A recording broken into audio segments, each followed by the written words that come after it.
Aisčiai gotų karaliaus dvare. 6 amžiaus kronikos. Aisčių pavelde yra vėlyvąją Romos istoriją liudijančių radinių.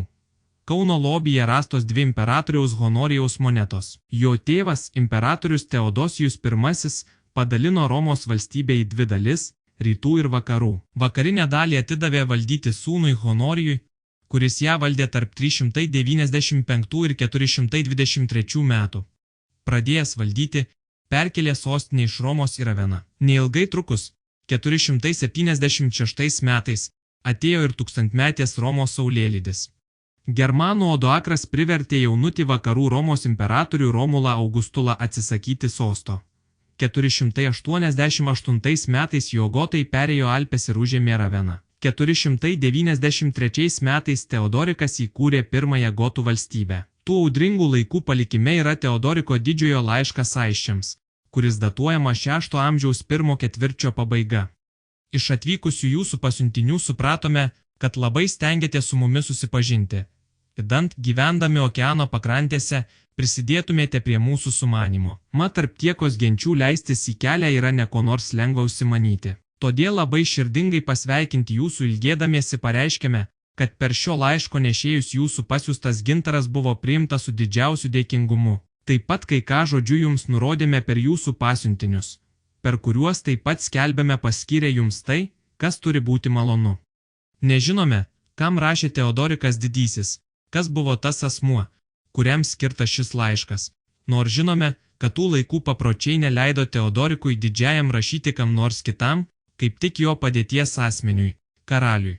Turime Simono Grunau 16 amžiaus pradžioje sukurtą Prūsijos kroniką ir joje užrašytą istoriją apie Aisčių karalius, Brutenį ir Vaidevutį. Ji prasideda 521 metais, kai Brutenis ir Vaidevutis, jo brolis, surinko savo protingiausius vyrus ir karaliumi išsirinko Brutenį. Tačiau šis atsisakė tardamas: mūsų visagalių dievų valia prisiekiau jiems tarnauti, tačiau mano brolis Vaidevutis drąsus vyras, imkite jį karaliumi ir jis jūs dorai valdys. Ši istorija stebėtinų būdų siejasi su Teodoriko užmoju suburti šiaurinių genčių sąjungą prieš Bizantiją ir su Aisčių pasiuntinybės į Raveną laiku.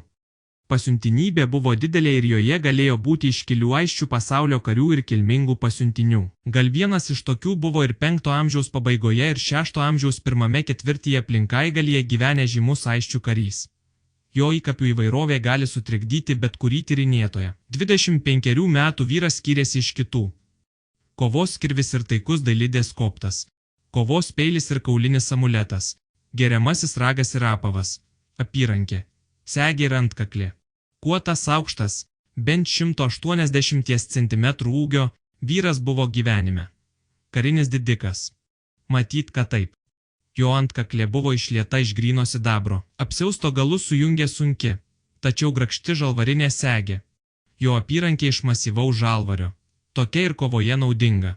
Pasikabinęs ant diržo, nešiojo sidabru apkaustytą geriamąjį ragą. Tai simbolis, kuris rodo jo aukštą padėtį ir kartu susibūrimų, diplomatinių sueigų ir karinės draugijos vaišių ritualinis indas.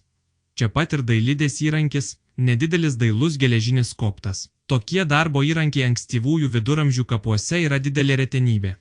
O dar ir saulę įkūnijantis kaulinis amuletas, kuris niekur kitur, nei pas mus, nei visoje Baltijos erdvėje iki šiol nebuvo rastas. Jis papuoštas paukščių snapelių drožiniais ir saulę įprasminančiais raižiniais. Jo apavas – rečiausias radinys mūsų pavelde. Jo aukšti kelius siekiantys aulai su diržais, kuriuos jungė puošnios aktelės ir įspaudais dabinti žalvariniai diržų apkaustai su dirželių liežuvėliais, turėjo būti patogus pentinus nešiojančiam raiteliui. Didiko ginklai – kovos peilis ir kovos kirvis. Jis nedidelis, grakštus, jo kotas apie 40 cm ilgio, vienu smūgiu galėjo įsiskverbti į medžiagą apie 12 cm. Kovos peilis geležinis, su siaurais ir ilgais, apie 30 cm ašmenimis. Žvelgiant į kilmingą karį, tarsi nematyti, kad jo aprangoje ir ginkluotėje būtų daiktų, kurie tiesiogiai susietų Plinkaigalį su Europos pietuose įsisiūbavusiais įvykiais. Bet Plinkaigalyje rasta nuostabiausių geriamųjų ragų kolekcija, kurią sukūrė čia gyvenęs Aisčių auksakalys. Elnių, stirnų ir antelių raštuose tie ryšiai ir atsirado. Ornamento motyvai nėra būdingi Aisčių menui.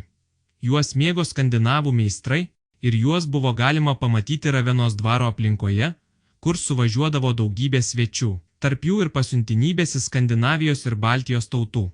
Greičiausiai to šiaurietiško meno pažinimo erdvė buvo apie Raveną besisukantis tautų sūkurys.